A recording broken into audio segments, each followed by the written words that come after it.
Good morning, everyone, or good evening, or good afternoon, depending on where you are in the world.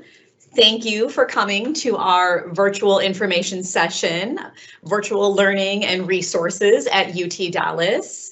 My name is Katie Russo, and I am the Assistant Director for Intercultural Programs here at UT Dallas. So before we get into our session, I just want to go through some event logistics. You can see and hear us, but we cannot see or hear you. At the end of the session, we're going to turn on the Q&A and you'll be able to ask questions in the comment box. So right now it's turned off, but we will turn that on towards the end of the session. This way you can listen to our presenters. You might get your question asked answered while the presentation is going on, but write down your question and then you can add it at the end and we'll go through those questions towards the end. There is closed captioning available in several different languages, so look for the CC button in the bottom right of your screen. If you need that extra language support, you'll be able to get words printed across the bottom of your screen, translated into several different languages.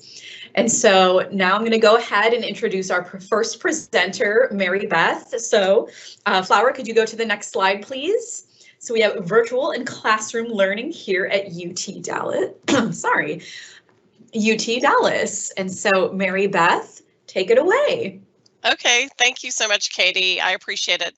Hello, everyone. My name is Mary Beth Goodrich, and I'm going to talk about virtual learning and also classroom learning because a lot of our students are going to have to kind of start off in that virtual environment. And then hopefully you'll be able to ease into that classroom environment when you finally are able to arrive here to study at UTD live and in person. You can move on to the next slide, Flower. So I just want to say hello. First off, I know that most of our population here are international students. And so this is an exciting decision that you've made to study abroad, to study at the University of Texas at Dallas. I am one of the professors here in JSOM. And if you can move to the next slide, Flower, I'll share a little bit about myself. So I have a lot of respect for international students because I know that you're making a commitment to study in a different culture, maybe with a different language that you're not as familiar with. And I've been teaching here for over 19 years. I've taught students from all over the world, which has been a great benefit to me to get to meet so many wonderful people from all around the world. And I am an accounting professor, so I have some designations related to that area. I'm a certified public accountant and certified internal auditor, certified information systems auditor, and I also teach a lot with the ERP system or the enterprise system, SAP. So I'm also a SAP certified associate. One of the things that has probably given me the biggest respect for international students is having lived in China for 2.5 years. And you can see on the picture here, this is, my children are a lot older now. My oldest son, the one that's kind of in the back, is now 20 years old, and he's studying at a local university as well.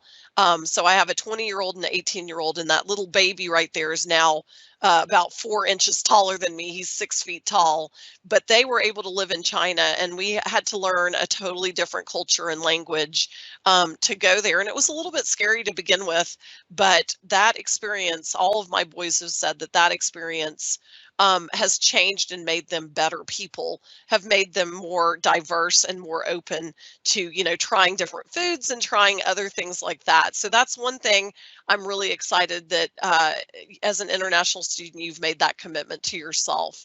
So you can move to the next slide, Flower. So you've really made a great choice. Now, obviously, I love UTD. I've been here for 19 years, but studying in a new country will, allow you to not just learn the content from the content that you're wanting to learn. I know a lot of our students here are going to be in the computer science area. A lot of you might be studying in JSOM or other parts of our university. And so the techniques of teaching might be slightly different than where your home country is. But one of the things that I think is great for you to know is Dallas is a fantastic city. you probably, when you were making the decision to come and study here, maybe looked at the West Coast, the East Coast.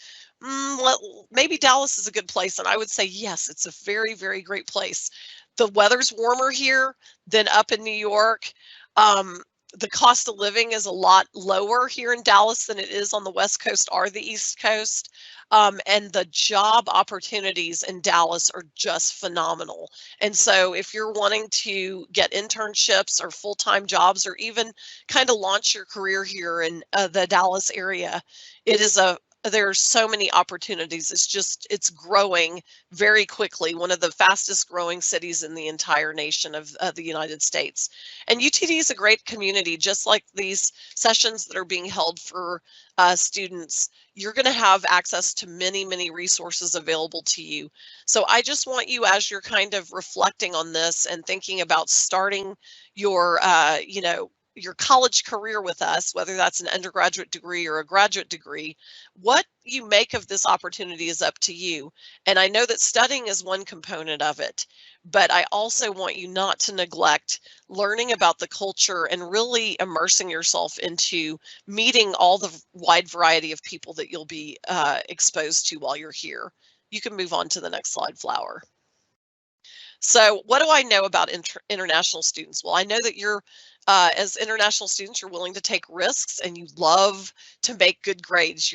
Some of my international students are the hardest working that I know. They're very committed to making good grades.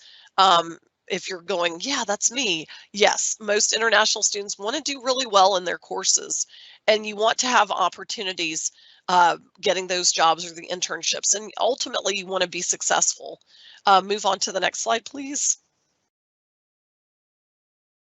But what I want to encourage you to do is, it's not just about grades here in the United States.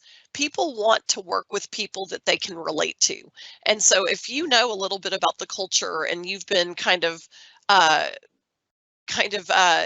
getting to know the Dallas area, and you've gone and visited places like the Dallas Arboretum or the JFK Memorial Museum, you're going to know about the culture here a lot more than if you just stay in your apartment and study. So I just encourage you to look at the total picture. It's not just about grades.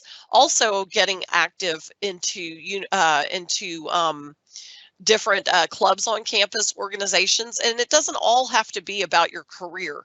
It can be about the things that are fun for you, like maybe you like to play soccer, or maybe you like to play a musical instrument, or you like Tai Chi. I would encourage you to get involved in doing, exercises, or getting on a team, a soccer team, just something on campus, and just really assimilate into the culture. Also, don't neglect soft skills, meeting people, interviewing, networking, and that type of thing. Look around and take advantage, but you also want to be grateful. One of the things that I see that a lot of times international students, meet someone and they're like, do you know about any jobs? Sometimes you want to ease into that type of conversation, build meaningful relationships, give back, such as maybe volunteer to help with different things on campus. But I do want you to explore and have fun while you're here. I think that that's one of the biggest benefits of being here. You can move to the next slide. So I'm going to talk mostly about Jindal School of Management because I am in the Jindal School of Management.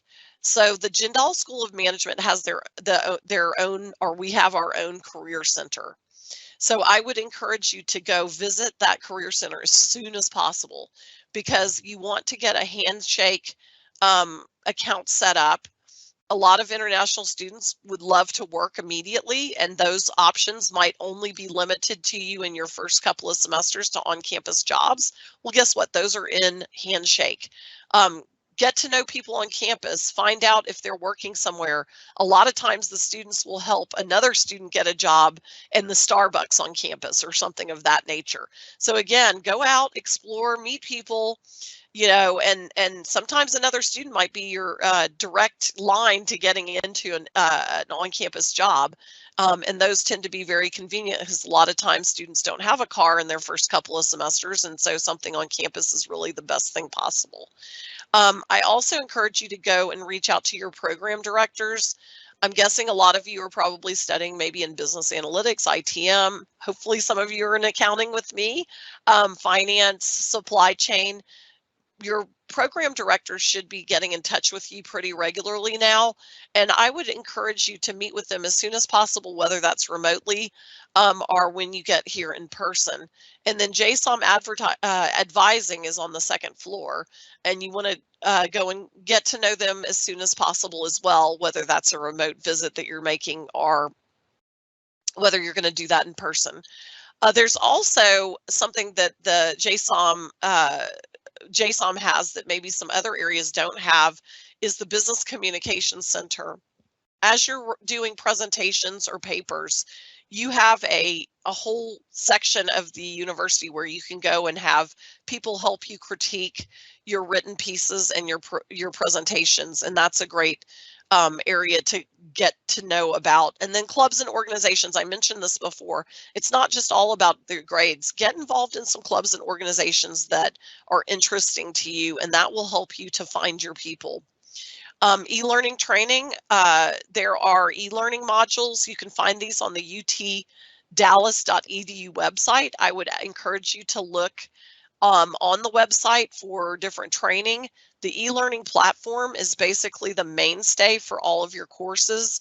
You will have access to your courses in e-learning, and so this is important for you to learn about e-learning. And then there's also modules about Microsoft Teams. We have our meetings.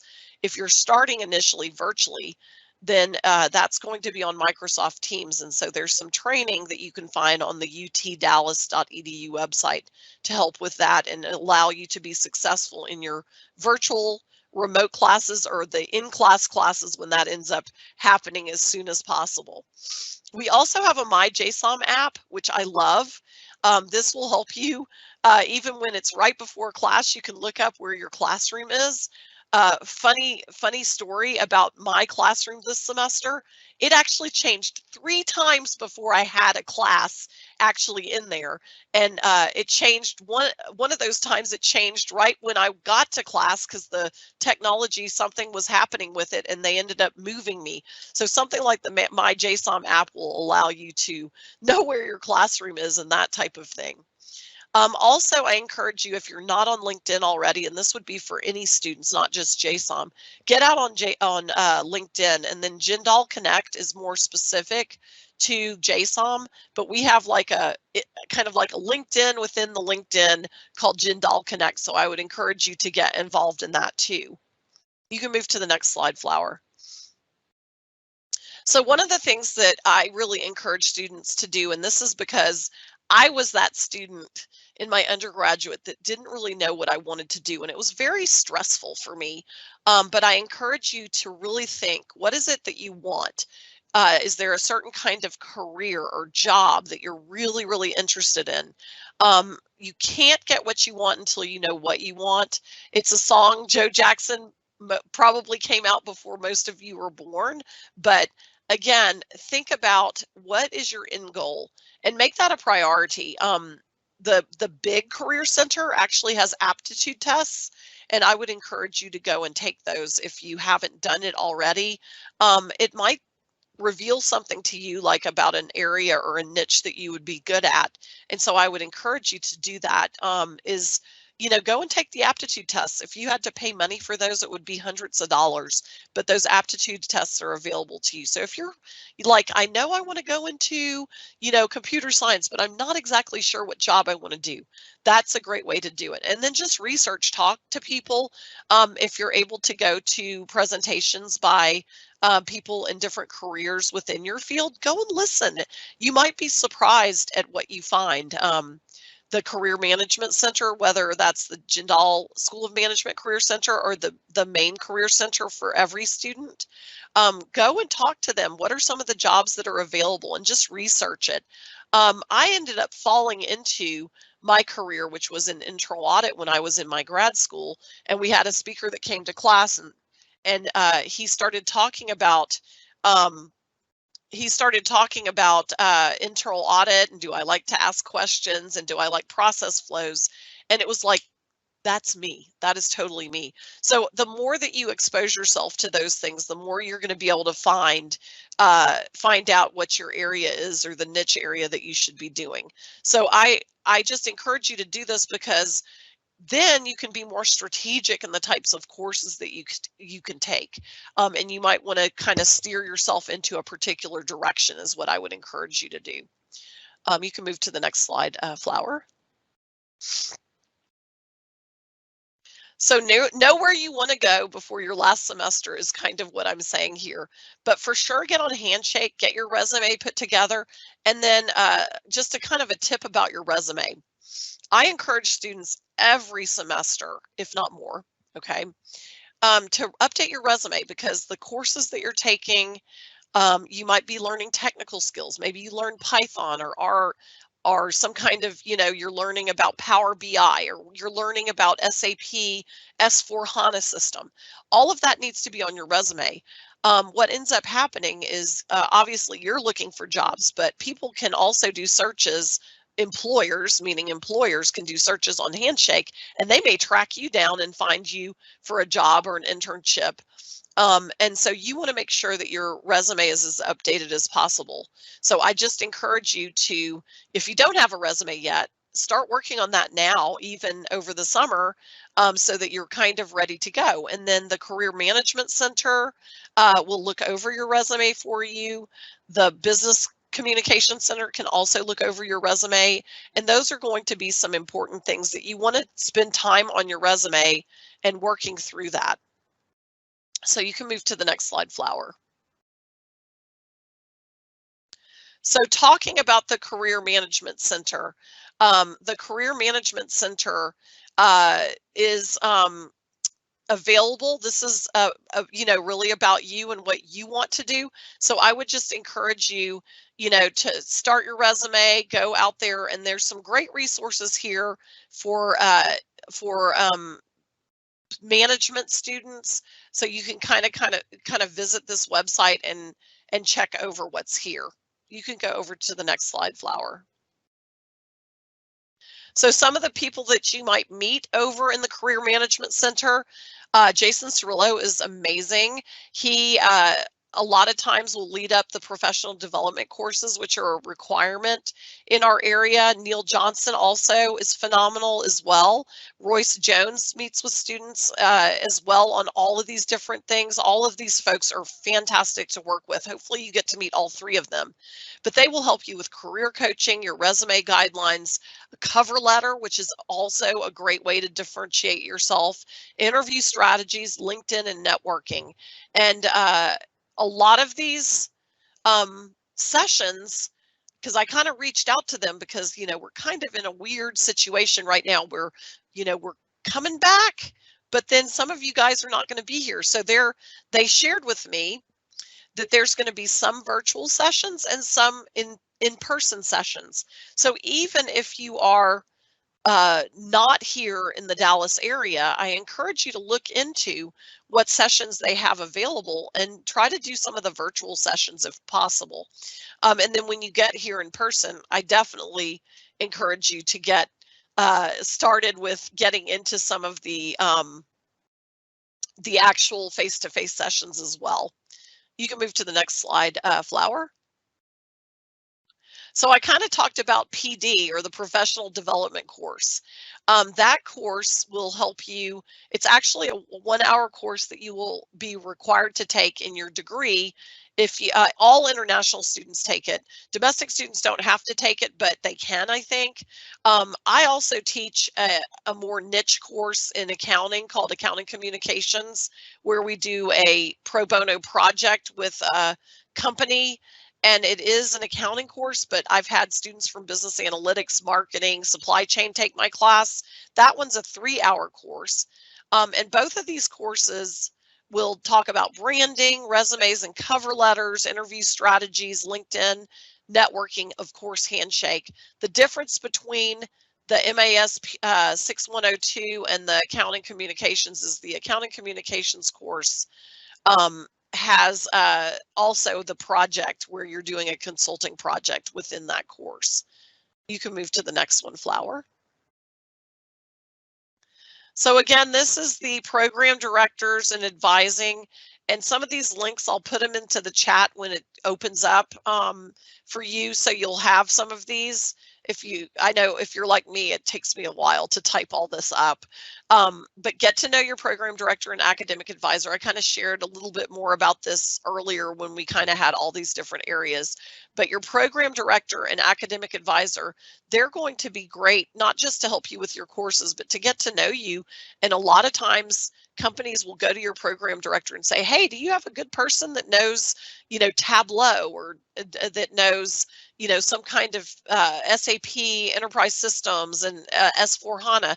And then all of a sudden, if you're kind of in front and center with your program director, you might end up getting that opportunity versus a student that's kind of more reserved and doesn't, go out and meet their program directors as much. So I just encourage you to, attend any sessions that your program directors are doing and get to know them better. Flower, you can move to the next slide. So the other area that I would encourage you as a Jindal School of Management person is to get to know these three folks down here: Elizabeth Bruce, Erin Cummings, and Sarah Moore. They're all fantastic, and they help students in the Business Communication Center with written pieces. Erin Cummings even does some sessions on networking and chit chat, small talk, water cooler talk if you start your job.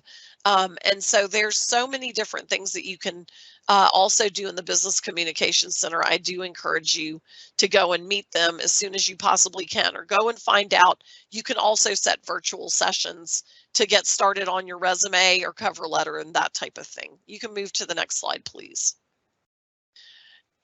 In order to book an appointment, and I think now they're maybe not using WebEx, but go to bcc.utdallas.edu. It's probably on Teams now, but this is exclusively for JSOM students. You can register for resume and cover letter workshops, and those will be on most likely Microsoft Teams. And you can also do presentation practice. Again, practice makes perfect. In a lot of my courses, including my accounting communications, the students have to do presentations to their customer or to the class, and the practice allows you to be much better and much more effective in those presentations that you do. So you can see there's a lot of different things the Business Communication Center helps with. APA citing, and let me tell you, that's an area that can trip up all my students, is how to do the citing using the APA format, which is the requirement in JSOM. Proposals, case studies, projects, paraphrasing. You want to make sure that you're paraphrasing things and not, writing it verbatim, because that would be considered plagiarism. And this is a big area that might be different than where you studied in other locations, that plagiarism is a very, very big deal. And you want to make sure that you're following the guidelines here that we have at UTD for that. Also, ESL writing, small talk, accent training, even PhD writing if some of you are PhDs. So there are great opportunities for you to work on all of these different skills in this. You can move to the next slide, Flower. The English support for international students, I kind of mentioned this on the previous one. Aaron.Cummings at utdallas.edu is fantastic for that. You can reach out to him, or just remember bcc.utdallas.edu is phenomenal. And Spoken English for Professionals, business writing workshops, English support, pronunciation or accent training, one-on-one English tutoring. All of these are some things that Aaron does. And he does a lot of the, just small talk type of sessions as well. So he's going to have a combination of in-person and virtual sessions that you will be able to take advantage of. Okay, if you can move, Flower, to the next slide. So find your people. I mentioned this earlier. You want to find the people that you relate to, the folks that you have the same background with. So if you're in a certain part of computer science, find an organization related to computer science that will allow you to meet people and network with professionals. If you're in business analytics, same thing. We have business analytics groups. We have, I'm also the faculty advisor for Ascend, which is on the soft skills. And that's any business student can do Ascend, Pan-Asian Leaders in Business. And we help you with your soft skills, your meeting people. I can't tell you how many of my students have gotten jobs just being part of Ascend and helping out with meetings. It's been phenomenal. One of my students was actually in ITM and business analytics, and he ended up getting an offer with a CPA firm in their consulting practice with EY. And so these are the types of things that I would encourage you to do, is find your people and get out there and network and start meeting people. That's really the secret to finding the jobs, is to get to know people. You can move to the next one, Flower. So you can see right here, if you click on the link that was there before, there's many different organizations. Even in JSOM alone, I think we have over 40 organizations. So you can see just a few of them here that are in the A's and the B's. American Marketing Association, Analytics on In-Memory Database, and then Ascend. This is the one that I'm the faculty advisor for, which is open to anyone in finance, accounting, business. I've even had computer science people as part of my the organization that have come over that just were like, you know, I'm good on the technical skills. I really need some help on my soft skills. And so they've come over and they've been very successful in learning things like networking and whatnot. So the Association for Information Systems, Latino professionals, operations management, this is just a very small part. Even petroleum negotiators, Beta Alpha Psi is also an accounting related one. So I just kind of gave you a snippet of some of the ones that are there, but I would encourage you to go and you know, while you have a little bit of time now before the semester starts, kind of work on that. Okay, you can move to the next slide. So virtual and in-class learning, these are some of the sites that you can go to learn about how the e-learning platform works. And these are all out on our website. You can see there's actually a YouTube channel. I would subscribe to that. Tips from a professor. We do a lot of team projects. So that's another reason you want to get comfortable with meeting people from all over the world. Don't be surprised if you're on a team with people from 3 or 4 different countries, or, you know, some people might be working full time and some people are full-time students. And so you're going to have a variety of people you're working with. Log into eLearning daily, ask questions, speak out. We really want you to be active. I know that that's maybe different than the way that you've studied in other countries, where, you know, you want to listen to the professor and be very quiet and whatnot. We like you to ask questions, participate, push yourself, and most importantly, have fun. You can move to the next slide now. So LinkedIn, this is for everyone, and you can definitely go and find my LinkedIn if you want to link in with me, if you have any questions particularly. And then Jindal Connect is specific to the Jindal School of Management. Okay, if you can move on to the next slide. Now here's a little fun thing that I would love for you to be part of. We have a big howdy welcome, and if you're here, if you're able to be here, international and domestic students, anyone can come on Saturday, August 21st at 7 p.m. at the multi-purpose field between Lot U and the tennis courts. There's a big howdy. Usually with the big howdy, we even teach you how to do some country western dancing, which is a lot of fun. And I'm actually the faculty advisor for ICF, International Christian Fellowship, that heads this up. There's pizza and drinks. I always loved when I was a student to have free food. So I would be there just for that and see what else is there. But I also want you to know that there are a lot of resources that are available that you can find out at the Big Howdy about, like Do you want to get an international, do you want to get a friendship partner that's a US family to kind of help you on the cultural tour of your time that you're here? Also, we have something that a lot of students don't know about, which is the garage giveaway. So if you're going into an apartment with no furniture, there are people here in the Dallas-Fort Worth Metroplex that donate furniture for students. I had one student that was sleeping on the floor for several semesters and didn't know about the garage giveaway. We were able to get that student a bed and bedding and a desk to study at and that type of thing, because they just didn't have the money to go and buy that type of thing. So again, look into the resources. You'll be surprised at what you could have. Anyway, so I would encourage you to go there, and if you are able to be here on campus on August 21st, look for me. I will have my boots and hat on. I probably won't have a lemon colored dress on like I have, with my lemons up here, if you can see it, but I will have my boots on. You can move to the next one. So I'll try to keep it here for a minute. This is the MyJSOM app. You can kind of do that and add that to your cell phone, and that would be fantastic. And go and search around and maybe find the professors that you have for next semester. You can move to the next slide. So let the adventure begin. This is T-Mock. You'll probably see him around campus. This is our mascot. And one of the things that I think every student has to do while they're here is at least get a picture with T-Mock at one point in time. So I encourage you to look for T-Mock. He's always at graduation. He's usually at big events like our basketball games and other things of that nature. So look for T-Mock while you're here. And T-Mock is Comet spelled backwards. We are the UTD Comets, and you're about to be a UTD Comet as well. We'll move on to the next slide. So again, thank you so much for being here. I have WhatsApp, I have WeChat, I'm also on LinkedIn. So if you want to find me, if you have any specific questions, you can add me to WhatsApp or to WeChat or any of these things, and I'm happy to answer your questions.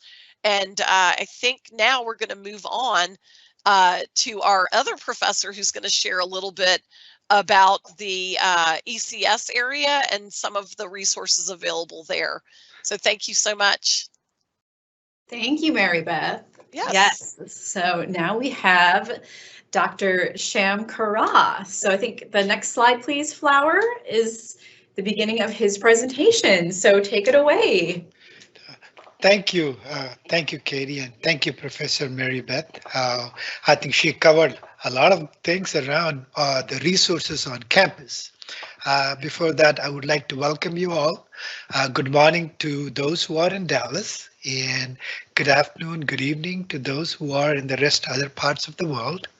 I hope you're all safe and in good health, and more importantly, we want to see you on campus once the classes starts on August the 23rd.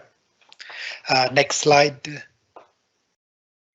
Okay, so what I'm going to talk about is some of those resources that are available in Engineering and Computer Science School, ECS School, which will basically to make you successful on a campus.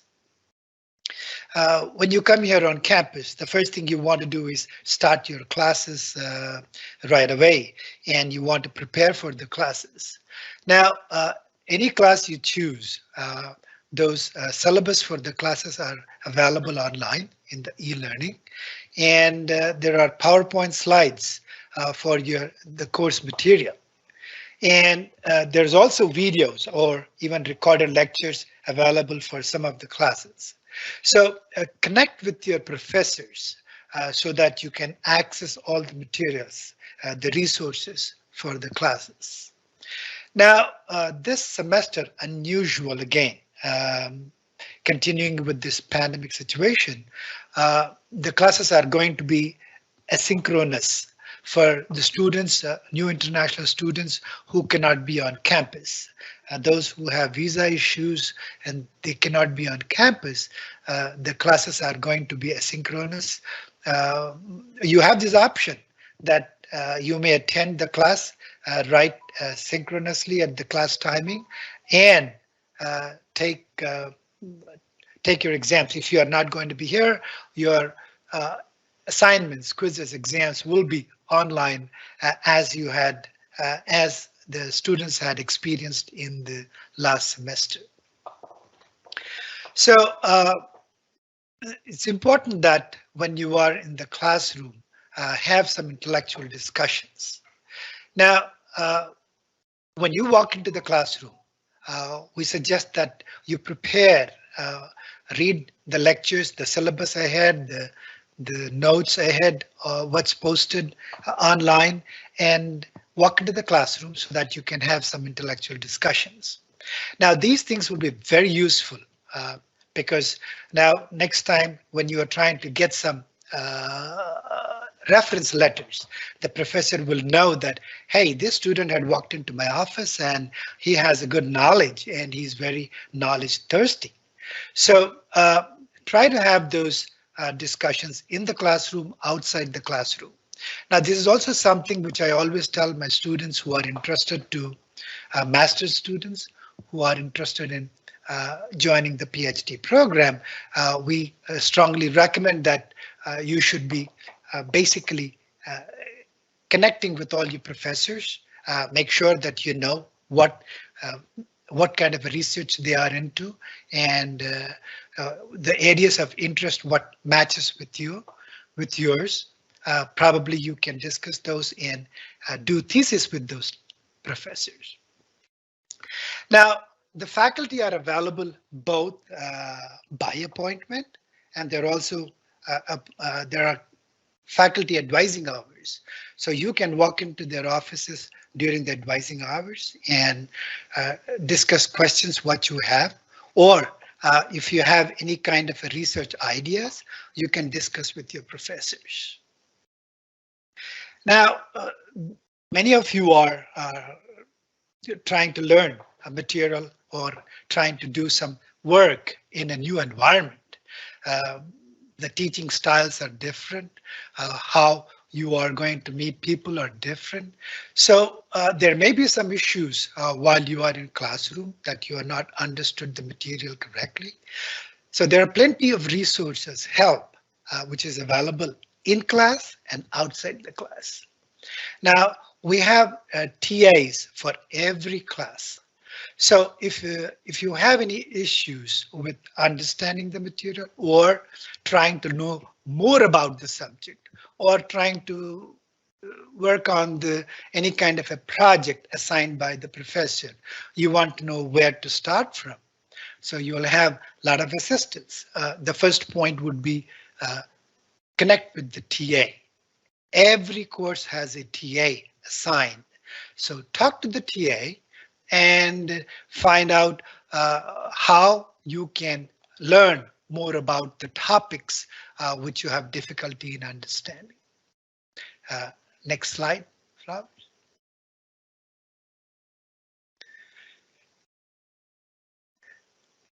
Now, one of the important things for international students is internships. I know I get so many emails, students asking me, hey, when can I start internships? The students who are going to start international students on F1 visa, if you start your, this is for ECS, except I think CE, the other programs, if you start your classes in fall of 2021, you would be eligible for internships in summer of 22 after completing 2 long semesters on campus. Now, one of the things is that you need to prepare because you want to join the best of the companies.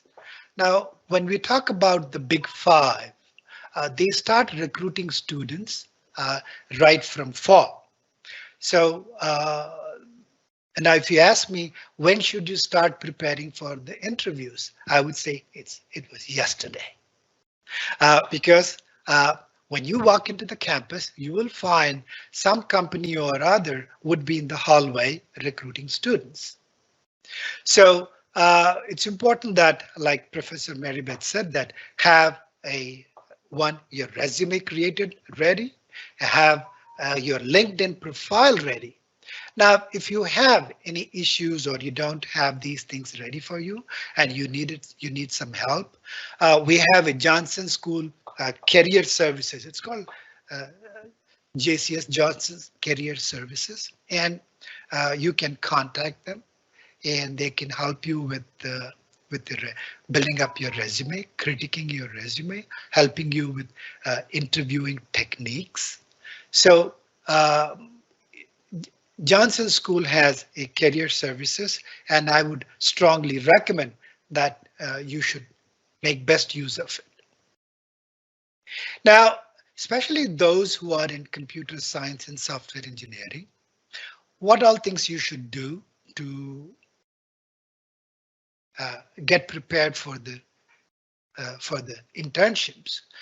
One of the things we strongly recommend that you start working on LEET code, L-E-E-T, LEET code, because in this computer science jobs or internships, the first interview would be basically technical interview. They're going to give you a problem. You should know how to solve the problem, and using best of the data structures and algorithms.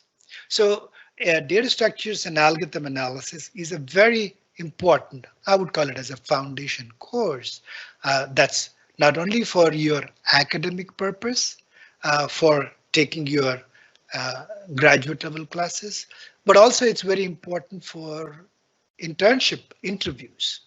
So in an interview with Facebook or Microsoft or with any other, or Google or Amazon, if you go for an interview and you are having a problem to be solved, they would ask you, what's the data structure you would use and why would you use that?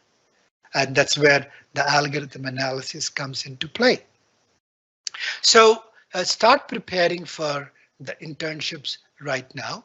You will find that many of these companies in ECS, Johnson School, the company, we have a career fair every semester.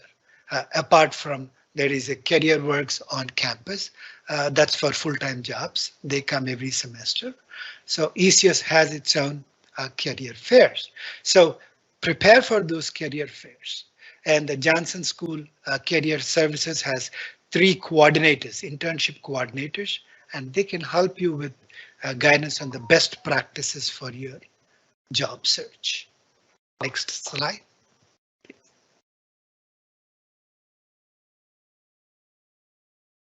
Like Professor Mary Beth said that, hey, you should be participating in many of these the student organization. Why is it important? You must network. First important thing is that you need some knowledge beyond what you know about your academic things. And when you connect with people, join the clubs, you hear so many different things on the aspects of soft skills you learn. You learn some new technical skills. You learn about how people interact. You connect with industry folks. Let's, for example, say that you are a president of the club, Mechanical Engineering Students Club on campus in the ECS school. So you may invite a CEO of one of the companies in town. So there you get a chance directly to connect with the company head, CEO, directly as a student club president, not as somebody looking for a job. So there you can show your skills, and who knows, right from your the student club, you are absorbed into a company. You get a good opportunity with the company. And the reason why I say that, I know that I remember Walmart, they had never come to recruit students on campus. And our graduates of computer science, they invited the president of that graduates of computer science, invited Walmart to come on campus and talked to the students. And it was a casual talk. But then it turned out that they recruited him and many of the students for the internship. And right now that student is, I would say now an alumni. He's working at a good post with Walmart. So I can certainly see that opportunities for students right by networking and being part of taking part in some of these student club activities. Now we have a club called Women Who Compute, WWC. So this is a student organization wherein the students, women who compute, they invite the industry folks to come on campus and connect and share their experiences. Basically, many the women CEO come on campus and share their experiences with the students in the computer science department and the Johnson School. Now, the WWC, the student organization, also participates in the Grace Harper conference called a GHC. It's a once a year event wherein about 15 to 20,000 women folks come from all over the world and they meet at one place. The engineering and computer science ECS school sponsors about 30 students to go to that event. And I tell you, the best of the companies and the best of the institutions are there at that event. And they all land up with some kind of an amazing event where they can get some good opportunities with the internship and full-time jobs too. Next slide.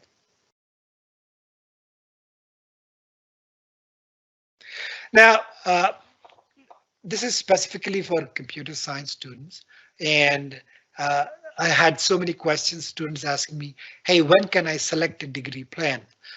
You must choose your degree plan in the first semester on campus. And can you choose any of those degree plans in the computer science program? Yes, you can choose any of the degree plans in the MSCS program. If you're in MSSE software engineering, there's only one degree plan. Now, you can also change your degree plan by end of the first semester. You may be in intelligent systems degree plan. Then you find that, hey, you are more interested in gaming and you want to do interactive computing degree plan. Sure, you can fill out an acknowledgement of policies form and change your degree plan. Now,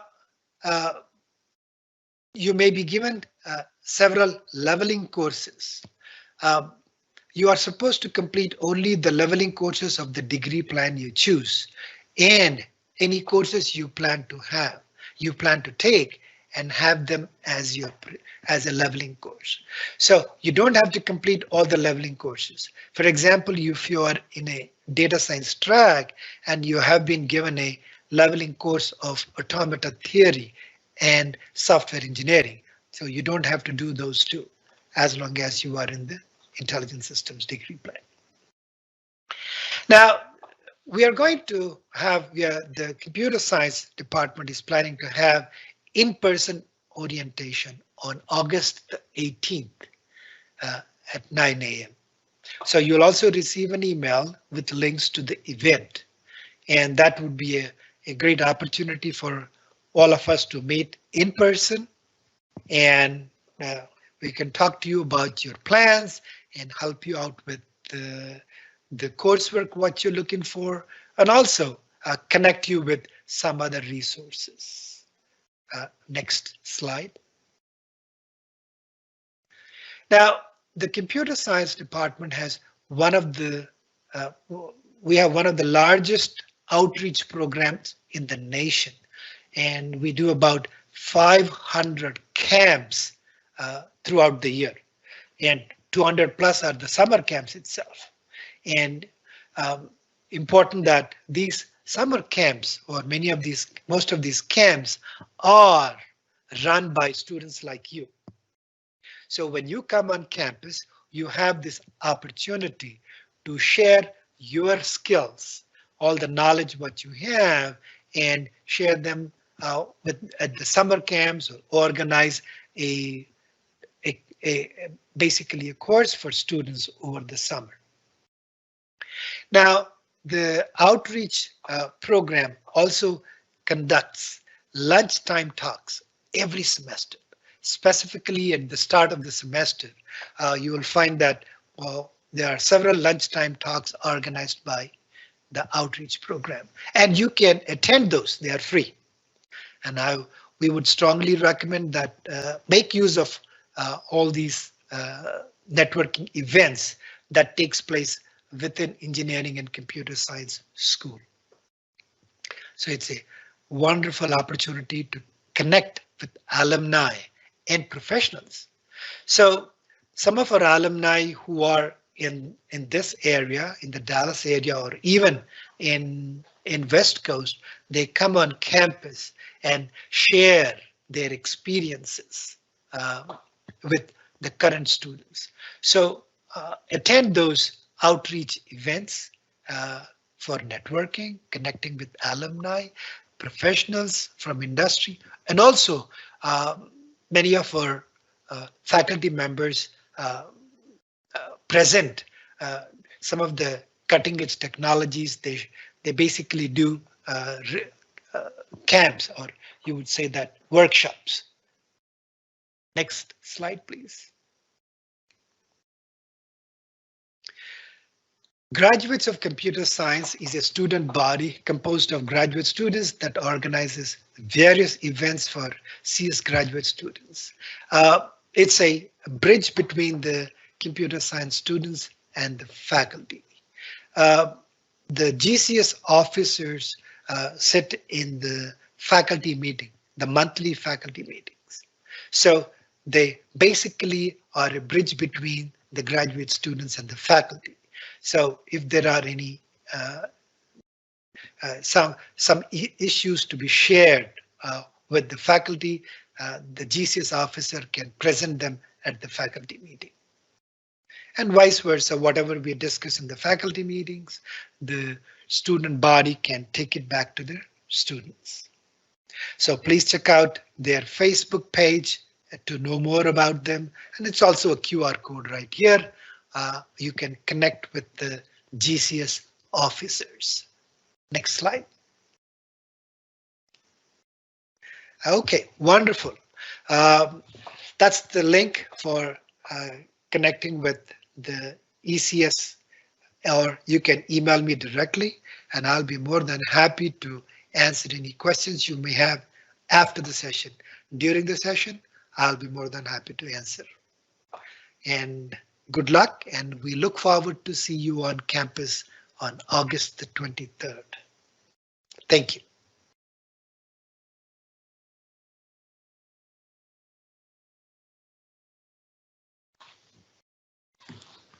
Thank you, Sham. Excellent. I'm going to take you off screen. Don't worry. Okay. So now you will all have a chance to ask some questions. And so I think Tamara is going to go ahead and open up the Q&A. And she's also going to post some of the links that Sham and Mary Beth, and Sham, you're welcome to post some of your links as well, that Sham and Mary Beth had in their presentation. So the Q&A is now open, and Tamara, if you want to go ahead and make some announcements about how to post questions for the students. Sure. Thank you very much, Katie. Hello, good morning and good evening, everyone. The chat function is now open. So if you do have any questions for Mary Beth and for Dr. Kara, please post them in the chat. We ask that, we know that you have many questions, that we ask that you post questions that are specific to questions that Mary Beth or Dr. Kara can answer based on the topic that we were discussing for today. Now, the way that the chat function works is that if you type a question in the chat, we will be able to see the question and then we will address them. But we do need to publish them, which means to make them available to the public. So what that means is if you do type a question in the chat and you don't see it published, we are able to see it. So you don't necessarily need to post it more than once. Sometimes the questions are repeated and we don't answer all of them because we have already answered them either with the information from the presentation. So just know that we will get to your question, but the chat function is now open. It is, if you look at the top, there should be a Q, a question mark with two kind of like talk bubbles with a question mark there. That is where you can post your questions. I also just posted some links. They did not space very well. I think the formatting in the chat doesn't allow for a lot of space, but there are some JSON links in there or that Mary Beth shared in her presentation. Okay, so we do have a question. We have one question posted in the chat. It says, for fall 2021, how many minimum in-person courses should one enroll in to maintain F1 status? Or what are the restrictions on attending online classes for fall 2021? So I believe the answer to that is for graduate students. I believe the minimum number of credit hours is 9 credit hours to be considered a full-time student.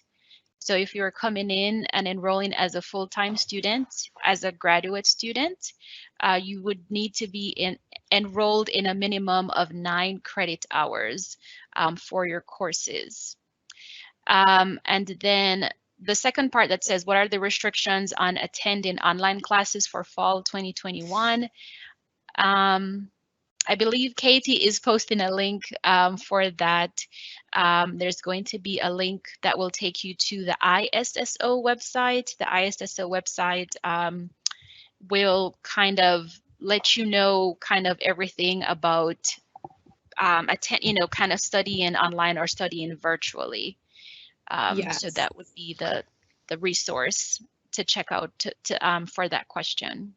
Yes, I just posted the ISSO's website. So, and it's the F1 Maintain Your Immigration Status website. They're really the best resource to ask that question because while Mary Beth and Sham know a lot about coursework and classes, they do not know the immigration regulations on credits and online versus in-person classes and what are the government regulations on that. So the International Students and Scholars Office would probably be the best. And I'll also post their, excuse me, I'll post their email address too.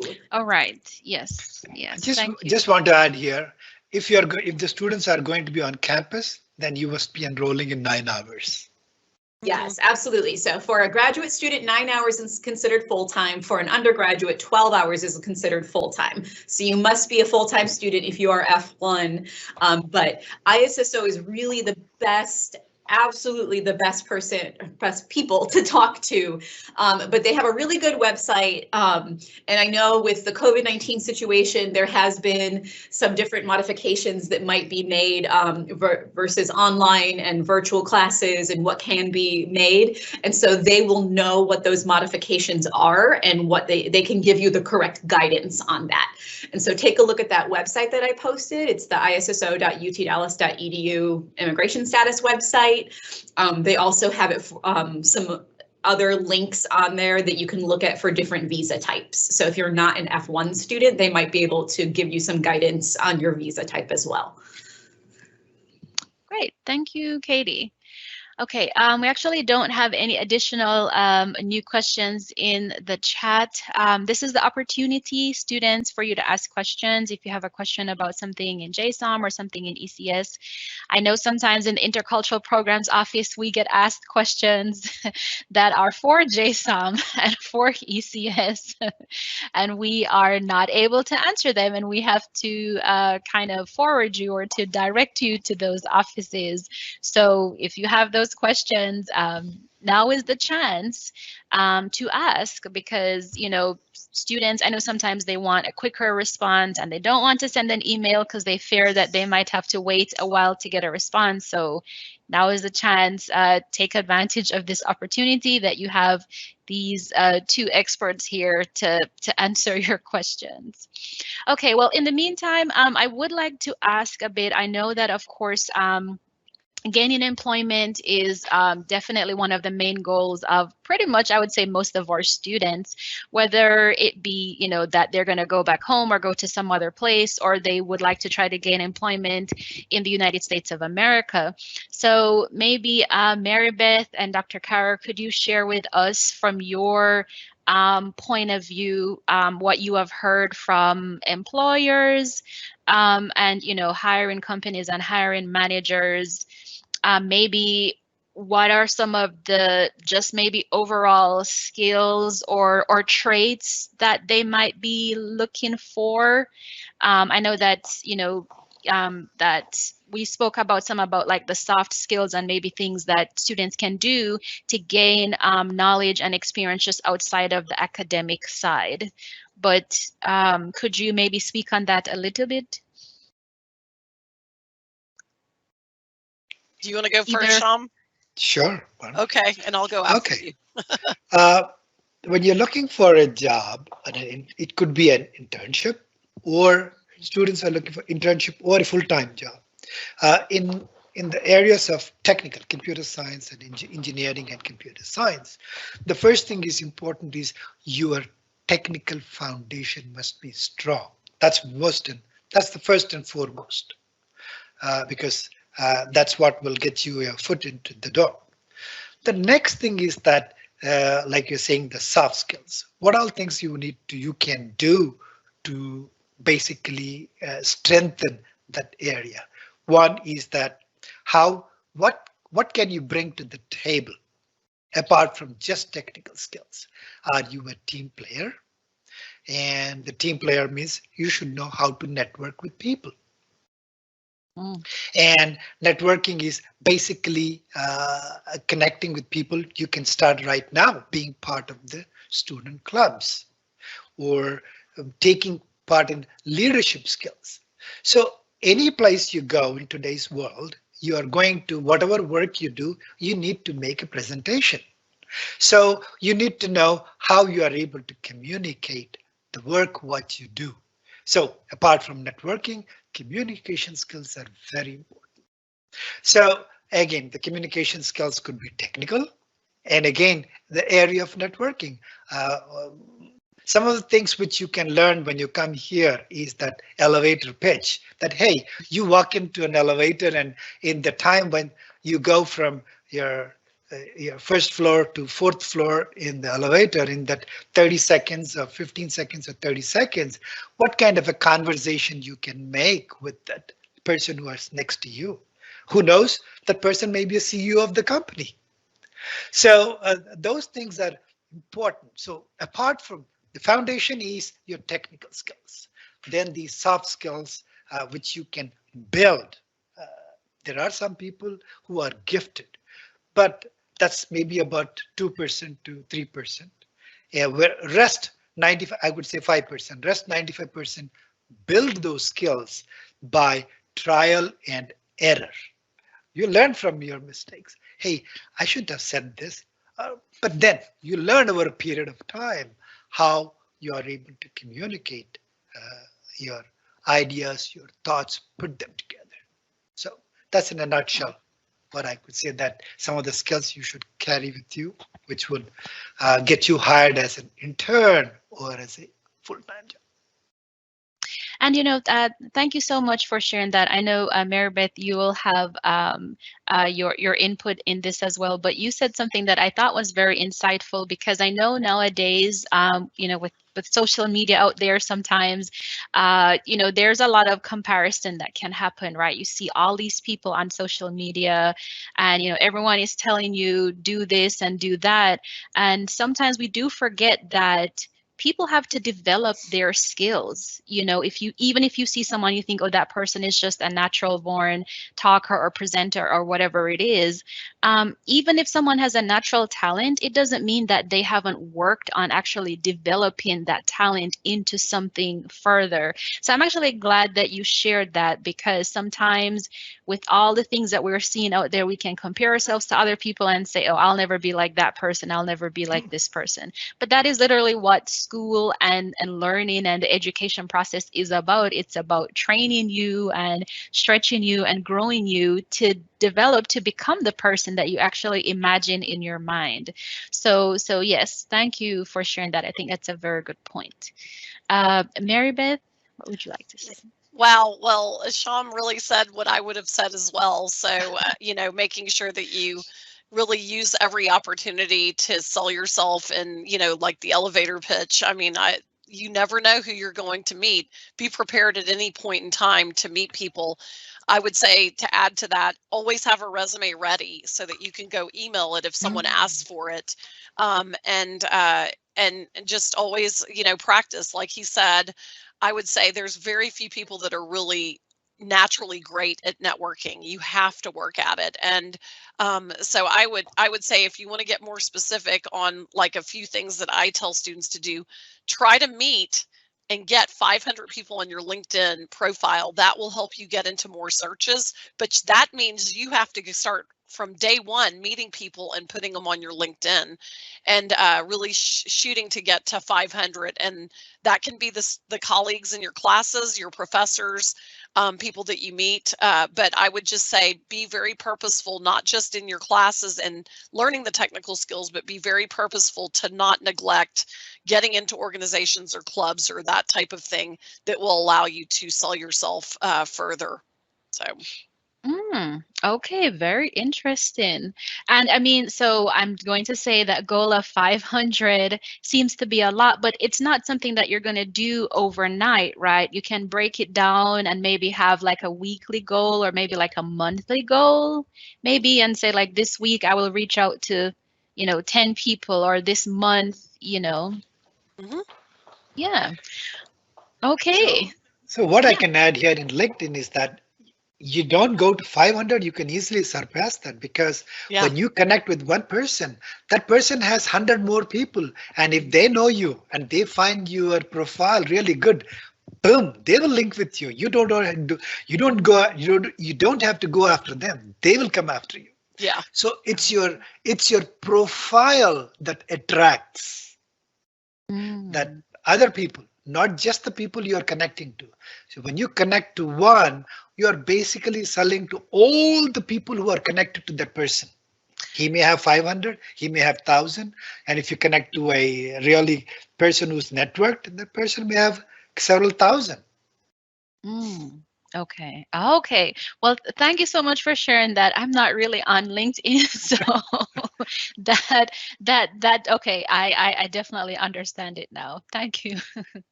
Okay, once again, the chat is open, so please send us your questions. I know a lot of you are probably going to be attending either the JSOM orientation or something for ECS, and you're probably going to have a lot of questions that you want to ask on the spot in that moment. So here's also another opportunity to ask those questions. You can get those questions answered ahead of time. Ahead of those orientations. But we do have a question sent in by Linson Miranda. It says, I will be joining JSOM this fall for the MSBA program. I wanted to know if, as a student enrolled in JSOM, can I also attend workshops and other activities conducted by the Department of Computer Science? Absolutely, as long as there is opening. There's a place there to sit in the classroom or event, or if it's online, you can join those events. Mhm. Yes, thank you. And there's something else that I thought of as well. I know that JSOM also has the Business Communication Center. So I know that Marybeth, you were speaking about, like if people that wanted to improve their language or kind of, work on certain aspects of the English language. That's also another resource and support for students. So.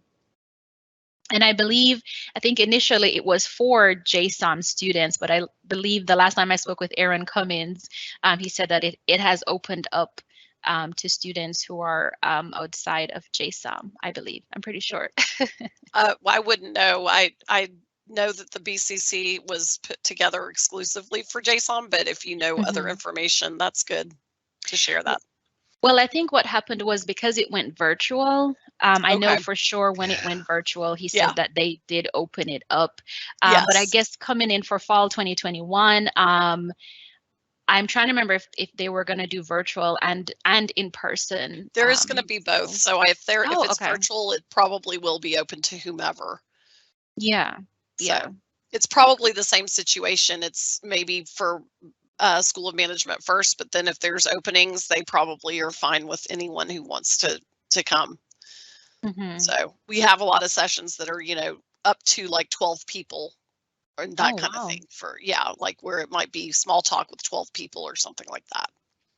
Yeah, a very, very good program. Excellent resource, because a lot of times students are, trying to pay English tutors, etc. So this is a free resource that students can take advantage of.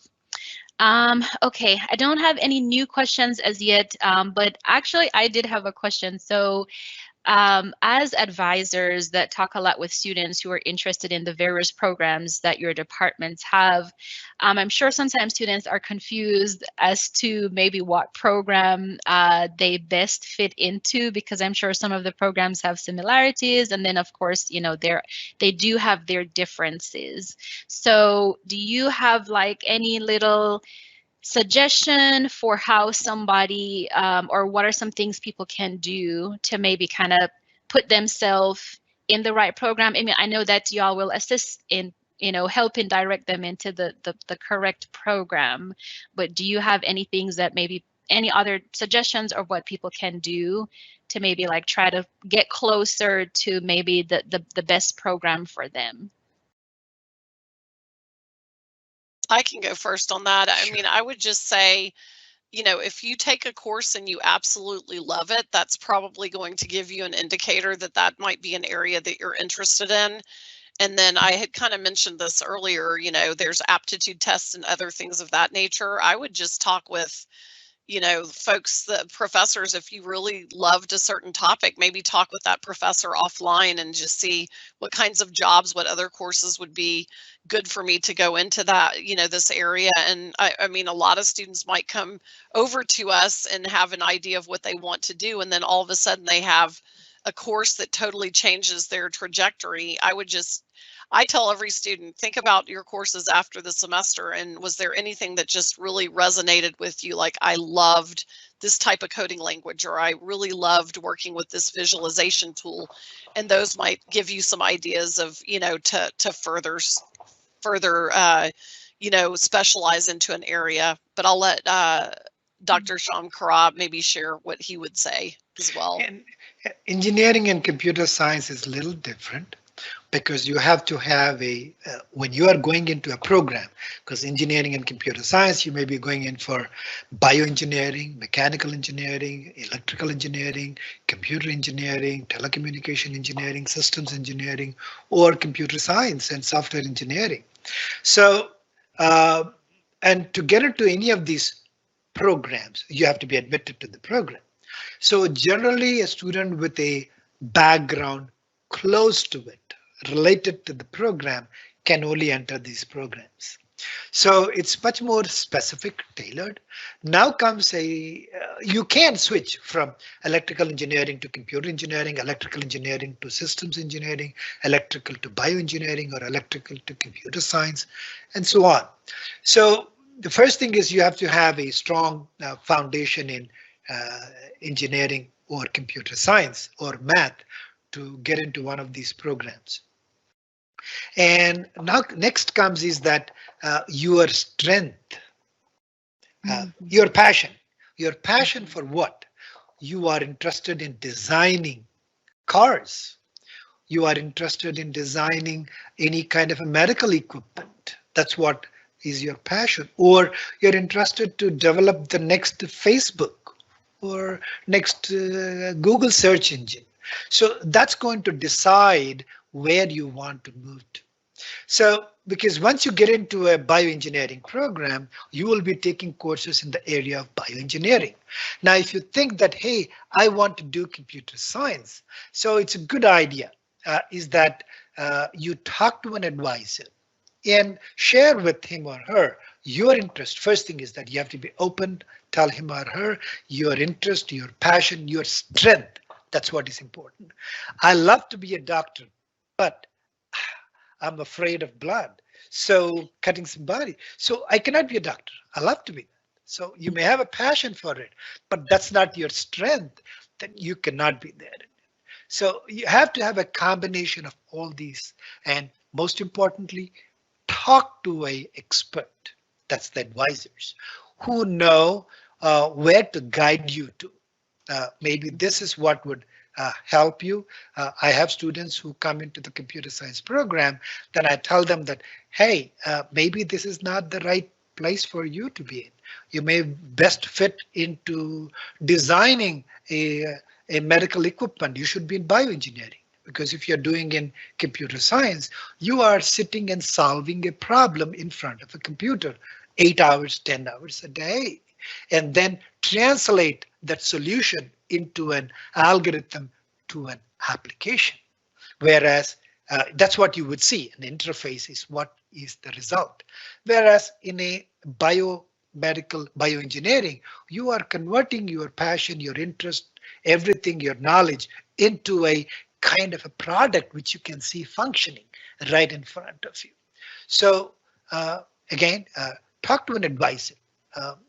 Again, that would, he or she would be able to guide you to the program that will best fit your interest, your strength, and your long-term goals. Okay, very good. And what, two of the things that stood out for me was mentioning your passion and also your skill. Excuse me, because there's some people, I think we can probably think of some people in our heads that are very passionate about something, but maybe they're not very skilled at it. And I'm not necessarily thinking of someone that really wants to play the guitar, but is very passionate about being a guitarist, but maybe he's not the most skilled at it.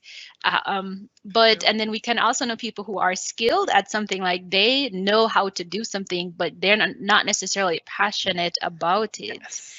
So it's when you can combine those two things, that's kind of like, the jackpot in a way.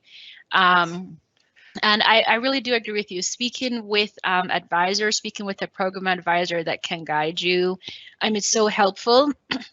And also, kind of, I think, also on your own personal time as well to kind of add to this, because it really is, I would say, like a holistic approach, right? So speaking with advisors that know the area, that know the industry, that know what is happening.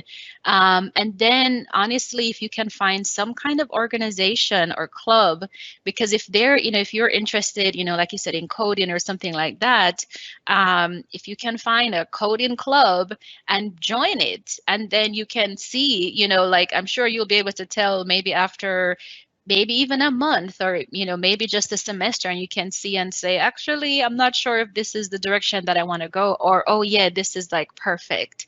So really working on getting experience. Sometimes, of course, with more technical jobs, you can't always go to quote unquote volunteer, for certain things, but as much as possible, do try to get the experience on your own terms as much as possible, to kind of help know, to, I guess, make better decisions, I guess, as to where where you want to focus your life. So Very interesting. I see. Okay.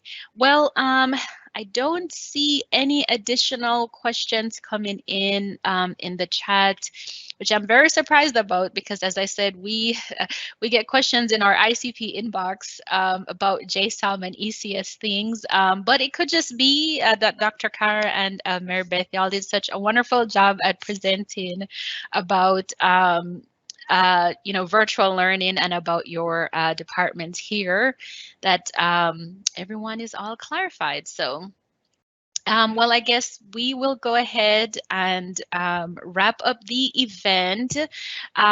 Can I also ask, I know that we posted some links in the chat. Dr. Kara, did you want to share any either links or contact information? And then Mary Beth as well, just as we wrap up? Yeah. I'll share my email address again. Okay. It is in the chat right now, but please feel free to reach out to me in Linson or any of the other students that are from JSOM. I'll probably be able to answer your questions better than the computer science questions, but feel free to reach out to me if you have any questions. And I hope that I'm able to meet all of you in person that are on this call at some point in time. And we just are excited that you're joining us today and that you're also joining the family of UTD. I think you're going to really be glad about your decision and find out that you have so many opportunities available to you as a University of Texas at Dallas student. So thank you for your decision, and I know that it is a very, very good decision that you've made. Yep, I posted my email address and I'll be more than happy to answer any questions you may have. And you're welcome to walk into my office once you are here on campus. I would love to meet you and say hello to you and guide you through. And you are, like I said, that any interest you may have, I can connect you with the professors and let you know, hey, where you should go, and that would help you or help you get started. So we'll look forward to see you on campus. Good luck and bon voyage for your flight to US. We look forward to see you on campus. Yes, perfect, perfect. Well, thank you both so much, Mary Beth and Dr. Kara. Thank you so much for sharing with us at our International Student Orientation Teams Live event. And I echo the same sentiments as Dr. Kara, everyone. We wish you all the best in your travels here. Please continue to stay safe wherever you are, and we will be seeing you very soon. Until then, everyone, take care. Goodbye.